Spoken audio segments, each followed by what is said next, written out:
Heba. Thank you so much for coming. How's your day? How's everything? Fine, thank you. Thank you for having me. It's a pleasure having you. So yeah, tell me, how's Body Hack going? How's the stuff going? We're doing very well, thankfully. We have passed through the pandemic with Finally, ease, yes. thanks to your help and a lot of other people. And yeah, things have worked out great for us since then, actually, because we managed to put all of our theoretical content online, so we managed to survive. And then, of course, some of our courses are still face-to-face, the ones that require practical, but Right. because of all the filming that we've done, we managed to cope with that. So if I want to know, like, body hack, what exactly that means? Like, why body hack? Because I get this question with my company as well, why Finance Monkey? But then why body hack? What does body hack stands for? So when we first set up as a company, we were actually a personal training company that sent coaches to different homes. And at the time we were focusing on, because this is our background, my husband and I, we have a background in functional neurology. So we were integrating neurological exercises with the health and fitness ones. And we were basically we came up with the name Body Hack, as in the integration of these exercises would not shortcut, you still have to put in the work, Right. but make things more efficient in terms of getting the result that people are after. We were doing that during the week, and we were teaching certification courses on the weekend. Right. The certification courses picked up a lot, was starting to kind of override the PT, and then we had to give up all of our clients and give up completely that side of the business and just focus on fitness education only after that.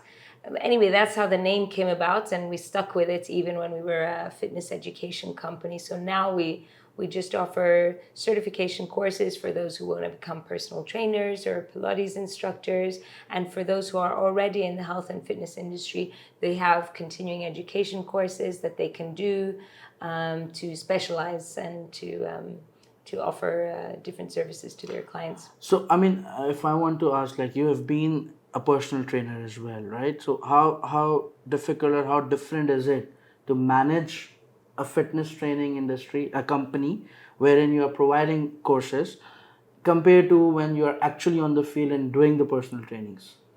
It's difficult to compare because most people start off with that, and of course everything's more difficult in the beginning. So when I was personal trainer, of course the struggle in the beginning of trying to get clients and then trying to keep clients and trying to make clients pay on time, all the stuff that makes you feel comfortable in a business is a learning journey that you have to go through. By the time you set up a fitness education company, if that's what people do, they already have a lot of experience and knowledge by that point. They're not repeating the same mistakes. And there is a lot of overlap, but at the end of the day, what you're providing is quite different. The target market is completely different. For us, we found we just fit much better with the courses because not all of our clients, but so many of our clients were deciding to become trainers anyway. Yeah. So we thought there must be something in us that makes people want to become trainers. Why are we not taking advantage of this? I had sent so many instructors to certification courses for other companies, and then I thought, well, why don't we just do the necessary qualifications and get the necessary registrations to be able to set up our own company, and I think that's why. So how difficult is it to have this kind of a setup wherein you provide the courses rather than, because what I understood of Body Hack was another fitness training company, but then later I understand it's not a fitness training company, it's an educational institution wherein you're providing courses, you're actually preparing fitness trainers. So, I mean, is there a prior setup or prior registration or any regularities, like authorities that you need to deal with? Yeah, I mean, it took about 2 years to get everything prepped and ready for, there's just so much paperwork. 2 years of just prepping paperwork to submit, so that, anybody can just create a certification, but to create a certification that says it's internationally recognized, that's where it takes a lot of time because you have to put through so many approvals.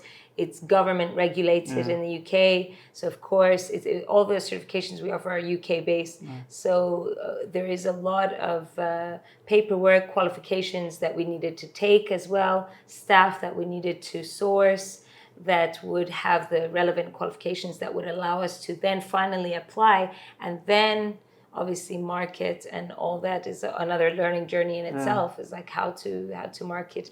It almost feels like a different industry to marketing for your personal training services. It's quite different. So, Ms. Heba, tell me, how do you manage your personal life and your professional life? Because I know for the fact you've got a very beautiful family. So how does it, how do you balance both the scenarios, like professional working environment and then the personal working environment? I know you're doing it for long, but what keeps you going? What motivates you, and how you manage and how you balance both of them? I think I'm probably the worst person to be able to balance that, because I'm working pretty much all hours. I remember I just gave birth, and in the hospital bed I was doing emails, and at every evening I put my daughter to bed, and I'm doing lots of work. It's one of the things that I'm not the best at. My husband's very good at dividing work from home. Yeah. He's very organized like that, whereas I'm the complete opposite. So it's definitely something that I think everyone needs to work on nowadays. We're all overworking, it feels.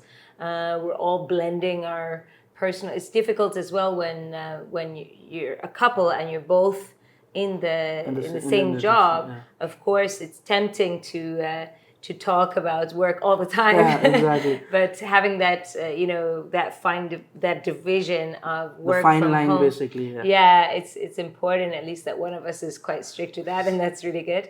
In terms of what keeps me going, we absolutely love it. It's one of these jobs that you never get that Monday morning feeling. I feel I absolutely love every moment of it. I'm passionate. It's one of the best industries to be in, I think. If you're doing well, in the beginning it's frustrating, exactly. like in terms of as a The personal setup and trainer. all. Yeah. Of course, it's frustrating in the beginning, but afterwards, once you get your groove, I think it's one of the most rewarding industries to be in. Great. Where is Body Hack going from here now? What do we expect more from Body Hack now? We've been expanding, so we're now offering courses in Oman, in Pakistan, South Korea. We've really grown in South Korea, actually, doing courses there. In terms of, we just want to keep expanding in this Middle East region. We're hoping to be in Saudi very soon. We have meetings in the next 2 weeks with 2 big Saudi gyms that we want to partner with, hopefully to offer the courses there. In Pakistan, we're offering the courses very soon as well this year. And just expanding and being able to also offer our online courses to beyond the region, because anybody can do them. So Right. I think it's just a lot more competitive when it's in the online sphere. Great. Ms. Heba, finally, I would like you to, give a small advice or something to the viewers that are looking at you, always thinking to do something, but then they don't have that, that courage, or they are little reluctant to get out from their comfort zone. What do you advise them to do to actually follow their passion and do what they want to do? I think when we put a big goal in our head, it kind of hijacks, because you think it's such a big process.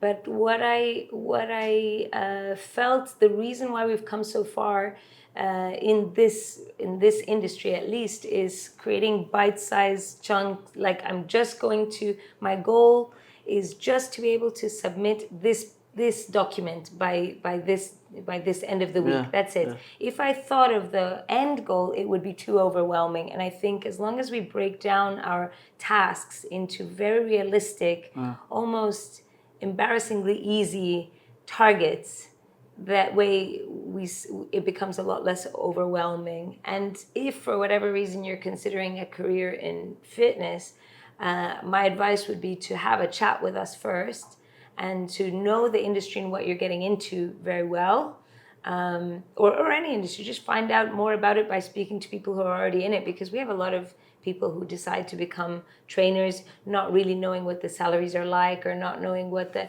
industry's like. So just getting to know. I know those are two different things, but just So, thought I'd mention it. does the journey for a woman gets difficult when it comes to like fitness and all compared to a man, or it's just like following your goals, your passions, and do what you like, rather than I mean the of course everyone has to put in their efforts, but then as a woman, do you think it gets a little difficult or The opposite. really? I mean, in this industry anyway, Yeah. the market is hungry for female fitness professionals. We get calls every day. Do you have any female graduates? And we don't. I mean, we have a lot, but they all want to do it on the side. Their Yeah. husband's supporting them, so they don't want to work full time. So if you're a female wanting to enter the fitness industry, you will get a job in no time. It's they're desperate.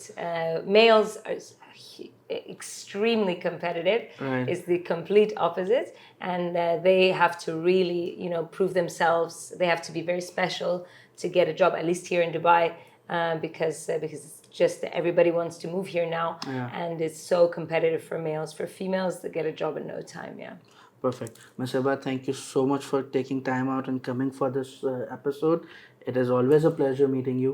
Thank you Pleasure's so mine. much. Thank Thank you. That's it for now. Thank you so much for tuning in. We'll be back with another inspiring personality. Stay tuned and keep watching Monkey Talks.